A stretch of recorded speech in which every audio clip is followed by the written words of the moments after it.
Hello students, we will continue the topic circulatory system of class 6 subject biology chapter 3 human body. Students, in the previous video we have discussed what is circulatory system, what are its functions, and that it consists of the heart, blood vessels and blood. We have also discussed the structure of heart. Today we will discuss blood vessels, arteries, capillaries and veins. You can see in the picture these blood vessels are spread throughout the body. They are spread to each and every part of the body. Let us discuss blood vessels. This is given on page number 45, 46 and 47. So you will go through this topic. Let us start. Inside the body there is a system of pipes or channels through which blood flows. We already know this, that there is a system of pipes, or we can say tubes. Inside those tubes or pipes, what flows? The blood flows. These pipes or channels are called blood vessels. There are three types of blood vessels: arteries, capillaries and veins. Let us discuss one by one. Arteries. Arteries take blood away from the heart to other parts of the body. What do arteries do?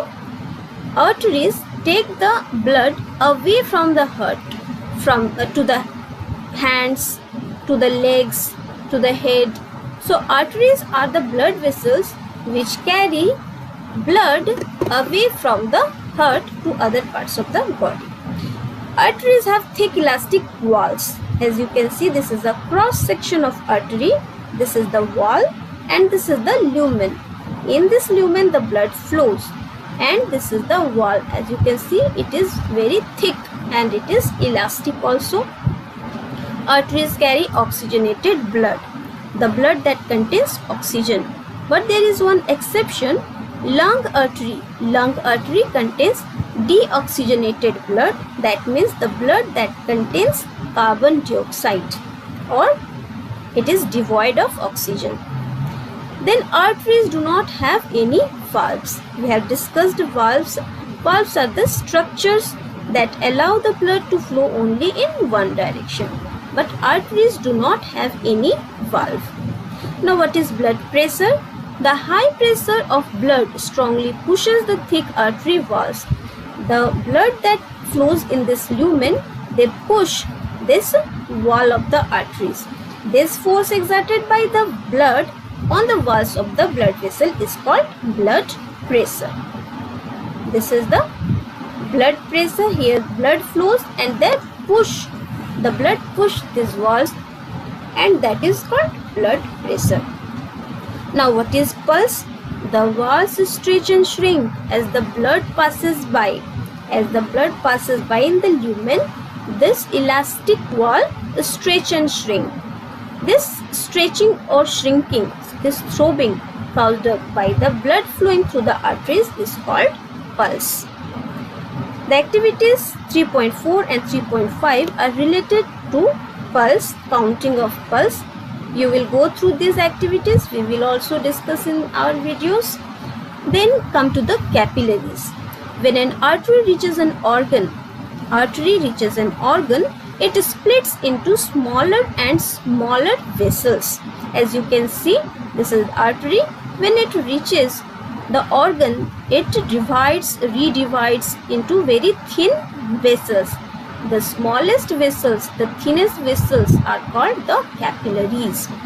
Capillaries are extremely thin walled. As you can see in this cross section, this is artery and this is capillary. As you can see, the wall of capillary is very thin. Capillaries spread throughout the organ. The capillaries are spread throughout the organ. They join together to form larger and larger vessels, ultimately form veins. When the capillaries, they come out of the organ, they form veins, large veins. They join and rejoin to form veins. These are the properties of capillaries. Now come to the last blood vessel, veins. Veins carry blood back to the heart from all parts of the body. As the capillary join to form veins, the blood in the veins then again goes to the heart. Veins lie closer to the surface of the skin. Veins are very much close to the near to the surface of the skin, and veins have thin walls than that of arteries. If you compare arteries very thick walls, veins thin walls, and capillaries have the thinnest walls. Veins have valves. Valves are present in veins to stop the backward flow of the blood. And lastly, veins carry deoxygenated blood from all parts of the body to the heart. As the vein goes to the heart, it collects the blood. It collects the blood that is devoid of oxygen, that is deoxygenated blood. The blood in the veins do not move under high pressure and so does not push strongly on the walls of the veins, and that's why the pressure on the veins, it is very low pressure. No high pressure is there on the veins because the blood in the veins do not move under high pressure. Now I'll give you some assignments. What are blood vessels? Name the 3 types of blood vessels in humans and differentiate between arteries and veins. Do these assignments in your fair notebook. Thank you.